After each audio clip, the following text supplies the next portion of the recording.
They messed up our timeline so badly that I'm currently in a paper chaos trying to figure out how this proposed timeline that includes a lot of phantom years could be actually this timeline.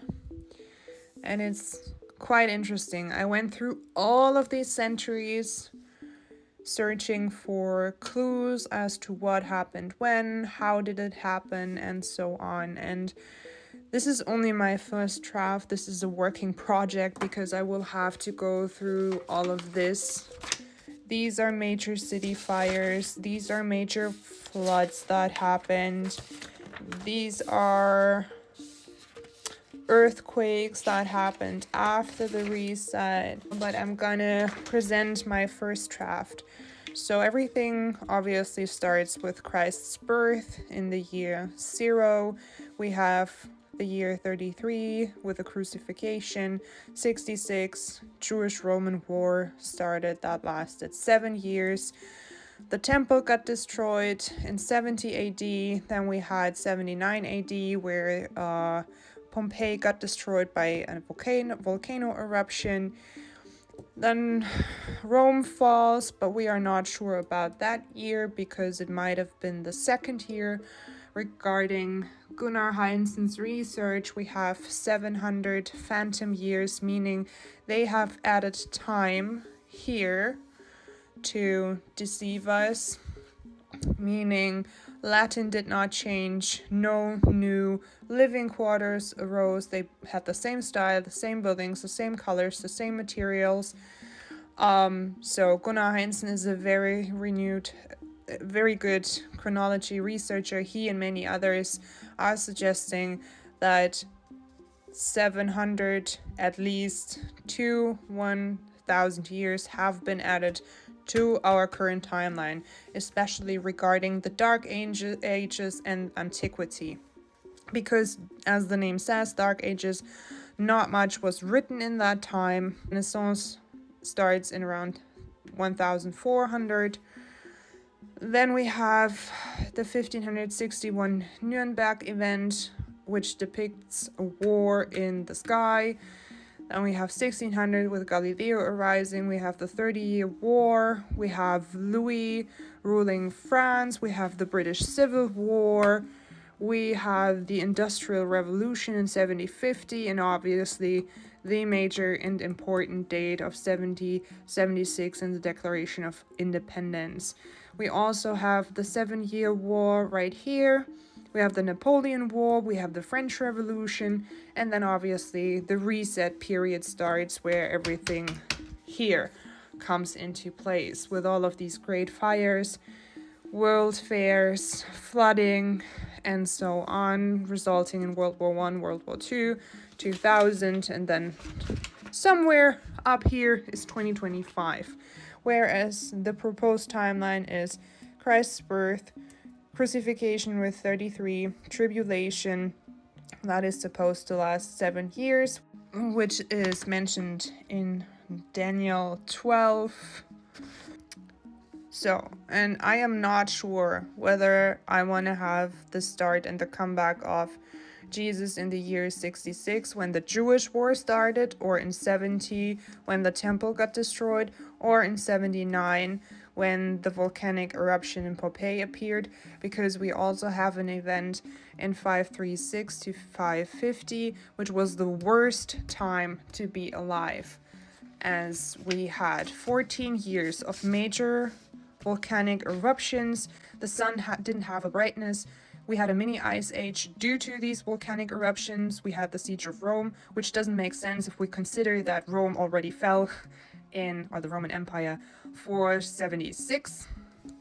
In 538, we had another bluish sun because there was another eruption, and then we had another eruption in El Salvador, resulting in a worldwide plague, another cool summer, another crop failure, famine, and then we have another eruption, which led to the worst crop failure and even more death.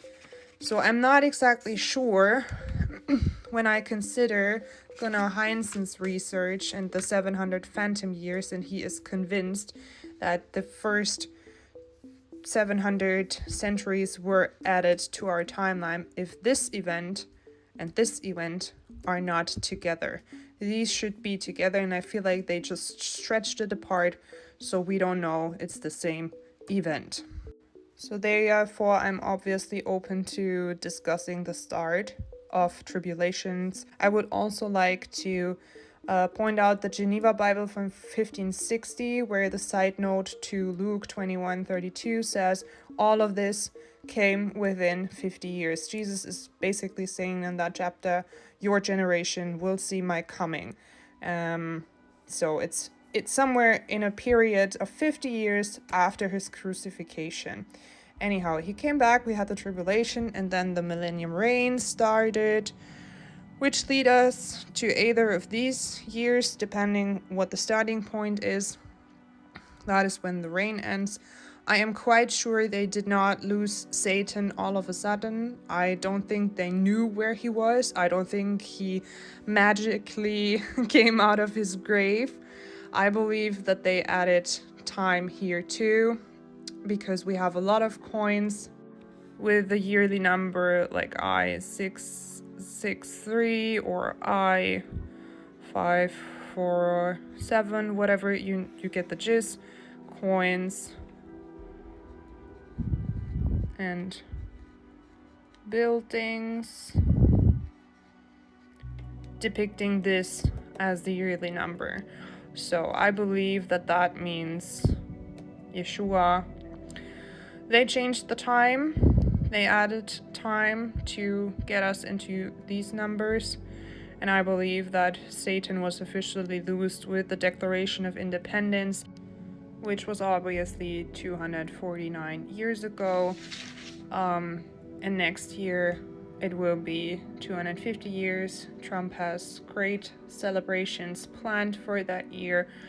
But anyhow, that is my first draft in my paper chaos, trying to make sense of everything, because that reset period is quite obvious. We had so many orphan trains. We had around, conservative numbers, 1.7 million kids being shipped just in Europe.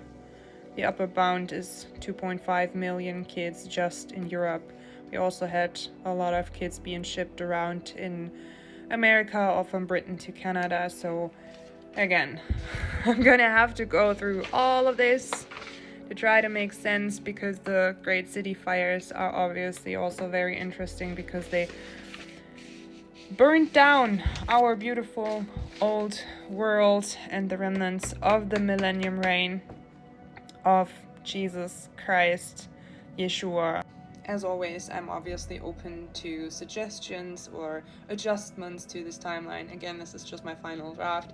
At this point, I would like to give a huge shout out to Know Thy Enemy, to Conspiracy Finals Boss, to Patrick, to Eric, to Amore, to My Lunch Break, to JT Follows JC, and Understanding Conspiracy, because these guys are also trying to figure out what really went down, what really happened.